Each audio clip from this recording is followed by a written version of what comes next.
دعائیں بھی آپ کے ساتھ شیئر کریں گے جن کو عام طور پر استغفارات کہا جاتا ہے، یعنی اللہ سے گناہوں کی بخشش مانگنا۔ سب سے پہلی بات اس سلسلے میں یہ جاننا ضروری ہے کہ گناہ ہے کیا۔ گناہ کی تعریف ایک حدیث سے ہمیں ملتی ہے کہ گناہ وہ ہے جو دل میں کھٹکے۔ نواس بن سمان رضی اللہ عنہ سے روایت ہے کہ میں نے رسول اللہ صلی اللہ علیہ وسلم سے نیکی اور گناہ کے بارے میں سوال کیا تو آپ نے فرمایا، نیکی اچھے اخلاق کا نام ہے اور گناہ وہ ہے جو تیرے دل میں کھٹکے اور تجھے یہ ناگوار ہو کہ لوگ اس سے باخبر ہوں۔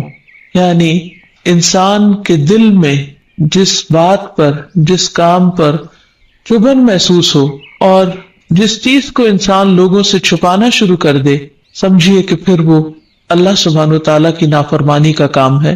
کیونکہ انسان فطری طور پر اللہ کی فرما برداری کے ساتھ پیدا کیا گیا ہے۔ اس کے اندر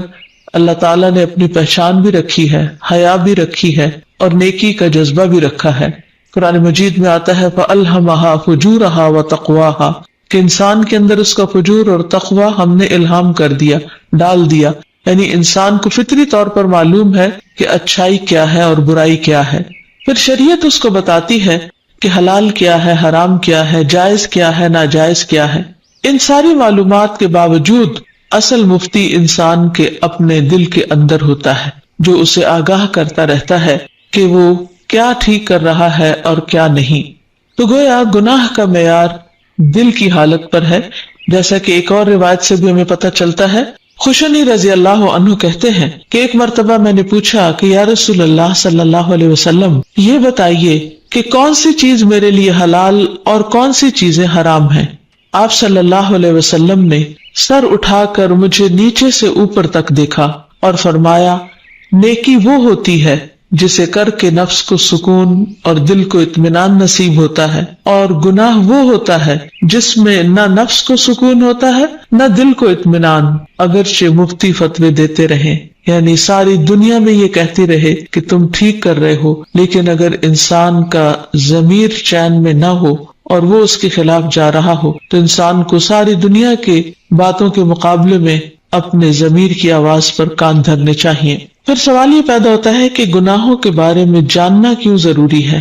یعنی گناہ کی تعریف تو ہو گئی، لیکن گناہوں کو جان کر ان سے بچنے کی ضرورت کیا ہے؟ حقیقت یہ ہے کہ کوئی چھوٹا گناہ ہو یا بڑا گناہ ہو، اس کے اثرات انسان کی زندگی پر مرتب ہوتے ہیں۔ اس لیے بہت ضروری ہے کہ انسان گناہوں کے نقصانات کو جانے اور گناہ سے بچنے کے فائدے جانے، تاکہ پھر وہ واقعی گناہ سے یا اللہ تعالیٰ کی نافرمانی کے کاموں سے بچ سکے اور ہمیشہ کی کامیابی حاصل کر سکے۔ گناہ کا سب سے پہلا نقصان یہ ہے کہ انسان کا دل مردہ ہو جاتا ہے۔ قرآن مجید میں آتا ہے کَلَّا بَلْ رَانَ عَلَىٰ قُلُوبِهِمْ مَا كَانُوا يَكْسِبُونَ کہ ہرگز نہیں بلکہ ان کے دلوں کو ان کے کاموں کی وجہ سے زنگ لگ گیا ہے۔ یعنی جب انسان گناہ پر گناہ کرتا ہے تو حسن بصری کہتے ہیں کہ انسان کا دل اندھا ہو جاتا ہے، پھر اس کے اندر حق و باطل کی تمیز ختم ہو جاتی ہے۔ ایک اور روایت سے پتہ چلتا ہے کہ دل سیاہ ہو جاتا ہے۔ جب انسان ایک گناہ کرتا ہے تو ایک سیاہ دھبا لگتا ہے، اگر انسان توبہ کر لیتا ہے تو وہ دھبا مٹ جاتا ہے، لیکن اگر انسان توبہ نہیں کرتا تو پھر ایک گناہ دوسرے گناہ کو دعوت دیتا ہے اور وہ تیسرے کو دیتا ہے، اور ایک کے بعد ایک دھبا دل پر لگتا چلا جاتا ہے تاکہ پورا دل سیاہ ہو کر رہ جاتا ہے۔ اور جب ایسی کیفیت ہو جاتی ہے کہ جس کو ایک طرف زنگ کہا گیا اور دوسری طرف دلوں کی سیاہی کہا گیا، تو دل کا نور ختم ہو جاتا ہے، دل کی چمک ختم ہو جاتی ہے، جس کے نتیجے میں انسان پھر اللہ سبحانہ تعالیٰ کی معرفت سے محروم ہو جاتا ہے، اللہ کی محبت سے محروم ہو جاتا ہے۔ ایک حدیث سے بھی ہمیں پتہ چلتا ہے کہ گناہ دلوں پر غلبہ پا لیتا ہے، یعنی اسے کنٹرول کر لیتا ہے، اور پھر انسان کے دل کے اندر طرح طرح کی بیماریاں جنم لیتی ہیں۔ جس طرح انسان کے جسم کو بیماریاں لاحق ہوتی ہیں، اسی طرح انسان کے دل کو بھی بہت ساری بیماریاں لاحق ہو جاتی ہیں، جس کے نتیجے میں انسان پھر بدعمالیاں کرتا چلا جاتا ہے اور نیکیوں کا شوق اس سے ختم ہو کر رہ جاتا ہے۔ اسی طرح حدیث سے یہ بھی پتہ چلتا ہے کہ بعض جسمانی بیماریاں بھی انسان کو اس کے گناہوں کے نتیجے میں ملتی ہیں۔ رسول اللہ صلی اللہ علیہ وسلم نے فرمایا، جب کسی قوم میں بدکاری عام ہو جاتی ہے اور وہ اعلانیہ اس کا ارتکاب کرتے ہیں تو ان میں طاعون اور ایسی مختلف بیماریاں پھیل جاتی ہیں جو ان سے پہلے لوگوں میں موجود نہ تھی۔ یعنی ایسی نئی نئی بیماریاں جن کا کبھی نام بھی نہیں سنا گیا پہلے، ان کی سبب، ان کی وجہ کیا بتائی گئی کہ وہ گناہوں کی وجہ سے جنم لیتی ہیں۔ پھر اسی طرح حالات کی تنگی اور بے سکونی عام ہو جاتی ہے۔ اللہ تعالیٰ فرماتے ہیں من اعرض عن ذکری فإن له معیشۃ ضنکا، اور جس نے ہماری نصیحت سے منہ موڑا ہم اس پر زندگی تنگ کر دیں گے۔ پھر اسی طرح گناہوں کی وجہ سے بہت سے مصائب اور مشکلات اترتی ہیں۔ حضرت عمر رضی اللہ تعالیٰ عنہ نے جب حضرت عباس سے بارش کے لیے دعا کرنے کو کہا تو انہوں نے کہا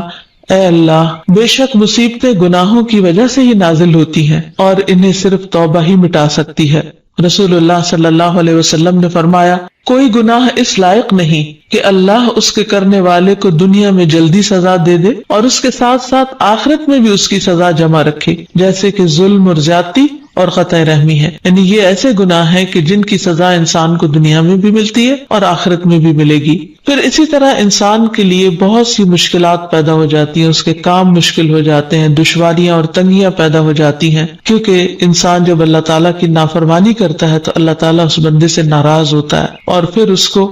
امتحان میں ڈالتا ہے تاکہ بندہ دنیا میں ہی توبہ کر کے آخرت کے عذاب سے، سزا سے بچ جائے۔ پھر اسی طرح بعض دنیاوی آفات بھی گناہوں کی وجہ سے اترتی ہیں، جیسے سورۃ الروم میں فرمایا کہ خشکی اور سمندر میں فساد ظاہر ہو گیا اس وجہ سے جو لوگوں کے ہاتھوں کی کمائی تھی، یعنی ان کے اپنے ہی گناہوں کی وجہ سے۔ پھر گناہوں کی وجہ سے انسانی زندگی سے، انسان کے کاموں میں، انسان کے مال میں برکت ختم ہو جاتی ہے۔ اور اس سلسلے میں قرآن مجید میں اللہ تعالیٰ فرماتے ہیں وَأَن لَوِ اسْتَقَامُوا عَلَى الطَّرِيقَةِ لَأَسْقَيْنَاهُمْ مَاءً غَدَقًا، اور اگر یہ لوگ سیدھے رستے پر قائم رہتے تو ہم انہیں ضرور بہت وافر پانی پلاتے، یعنی ان کے رزق میں برکت ہوتی، خوشحالی عام ہوتی۔ لیکن جب انسان گناہ کرتا ہے، اللہ تعالیٰ کو ناراض کرتا ہے تو یہ نعمتیں چھننے لگتی ہیں۔ اسی طرح بعض روایات سے یہ پتہ چلتا ہے کہ گناہ انسان کی عمر میں بھی کمی کا باعث بنتے ہیں، بعض گناہ اچانک موت کا باعث بھی بن جاتے ہیں۔ رسول اللہ صلی اللہ علیہ وسلم نے فرمایا عمر میں اضافہ صرف نیکی ہی کرتی ہے، یعنی انسان کی نیکی کی وجہ سے، صلہ رحمی کی وجہ سے،